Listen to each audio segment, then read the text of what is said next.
অবৈধভাবে চাষ করা গাঁজা বিরোধী অভিযান কলমচৌড়া থানা পুলিশের। রবিবার পুলিশ অভিযান চালিয়ে ধ্বংস করে প্রায় 2,50,000 টাকার গাঁজা। রবিবার ভোর থেকে উত্তর কলমচৌড়া জোরদার গাঁজা বিরোধী অভিযান চালায় কলমচৌড়া থানার পুলিশ টিএসআর, বিএসএফ ও সিআরপিএফ যৌথভাবে সকাল থেকে দুপুর পর্যন্ত অভিযান চালায়।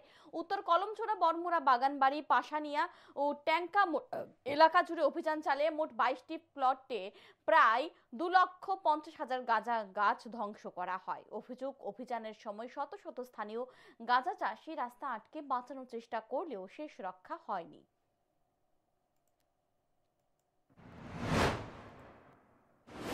আমাদের টিম নিয়ে এই ইনফরমেশন, যে সিক্রেট ইনফরমেশন পেয়েছি, সেই ইনফরমেশন মোতাবেক আমরা এই উত্তর কলমচৌড়া বরমুড়াতে এখানে আমরা কাটিং করেছি।